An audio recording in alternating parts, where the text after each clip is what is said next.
Alright, welcome back to Trapped in a Dating Sim Anime Review, episode number 2. We're discussing episodes 3 through 5. I was going to do 4, but 5 was simply the conclusion to the first book adaptation. And starting episode 6, start book 2. And from what I can tell, it looks like book 2 is covered for the remainder of the show. You're like, really? Yeah. So, basically, like, first you start off with Marie's things being burned and Angela being accused. And then, of course, Leon's sister asking about it. He has never met her before. And, of course, oh yeah, by the way, the whole thing, Marie, she is a complete, she's more eviler than he is. Because all she wants is life and luxury. Yeah. So, despite the fact that, by the way, Lee at one point does see her kissing one of the other guys, but apparently the guys have no problem with the fact about this. Yep. And this happens right after he's talking to Olivia about, basically Marie. And then they have this special party. Marie's like, oh, where's your dress? Julius like, where's your dress? Like, I couldn't find a dress. Oh, I won't take care of you. I'll give you a servant. Yes, a servant named Kyle. Yeah.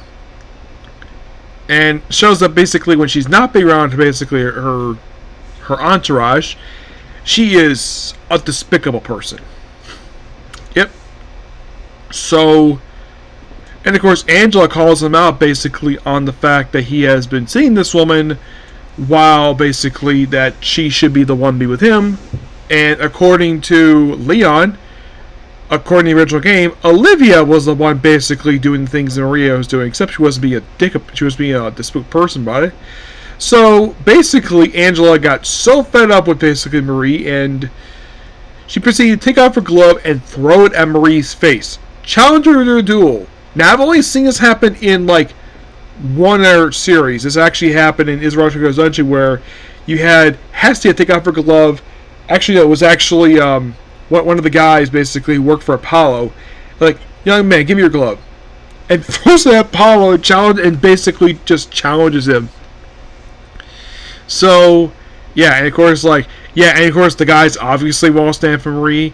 So, Leon, despite the fact that be a background person, he's like, nope, I'm going to walk up, and, of course, basically points the fact that all 5 of these guys are very arrogant.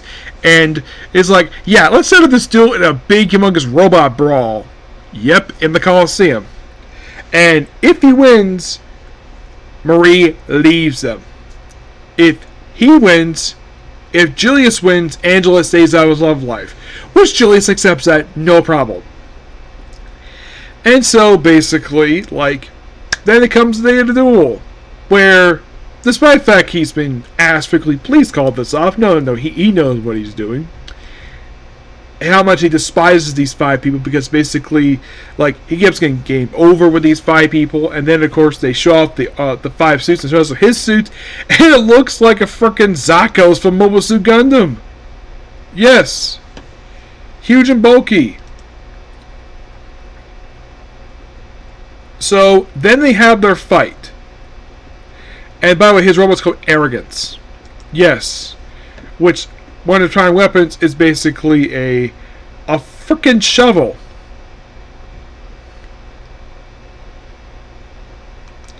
And who steps up first, basically, to take on... Oh, by the way, also his room was vandalized, but he has no problem with it at all. Who steps up first? All about loss. It's basically Brad, which he easily beats him by basically dodging his 3 drill spears and proceed to knock him out really easily. So he's taken care of. So after Brad's taken care of, it's up to Greg. And oh boy, Greg is a dick. And points to the fact that, yeah, his mech basically has got battle damage on it. I think it was his mech, right?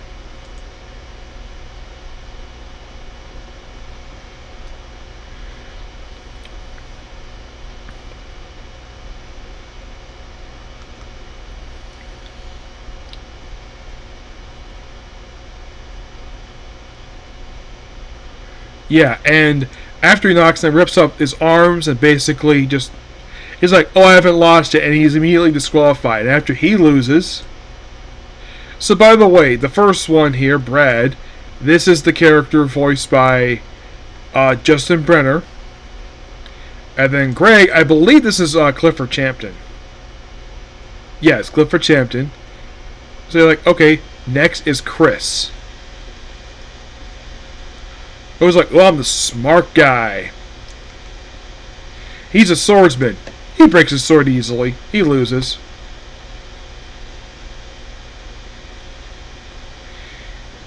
And then we have Jinka, who flaunts the fact he's so elegant. And this is Ian St. Clair's character.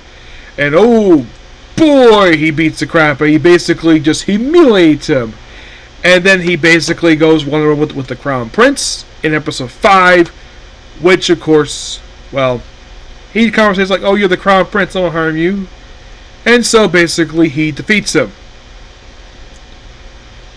with the big blast, basically destroying him, but not killing him per se.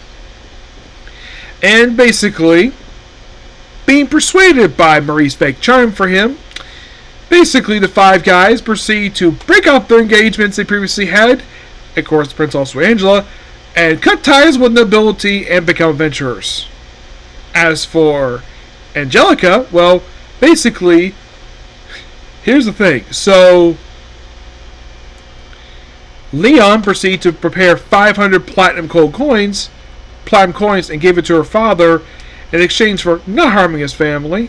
It was all him. The family had nothing to do with this at all.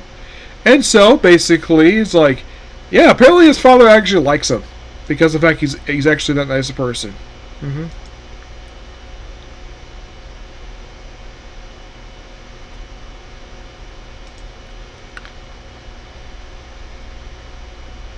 His father's voiced by Tom Kellum. Yes. And of course he has like basically a servant with him.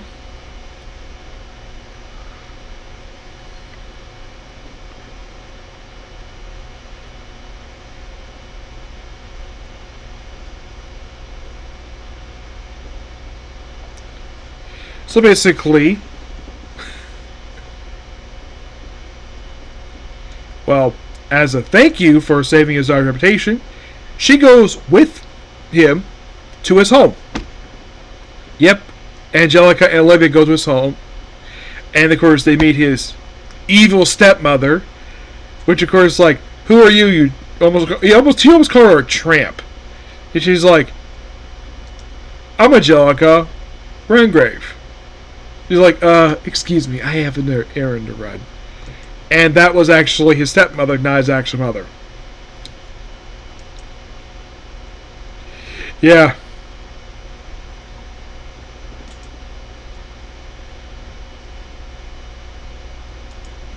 His mother is a very nice person. Mm-hmm.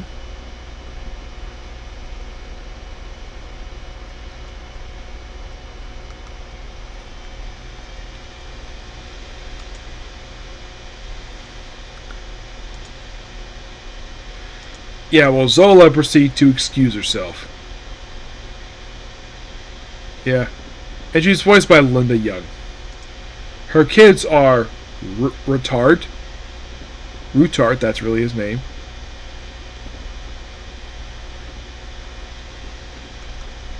And their daughter's name is Marseille.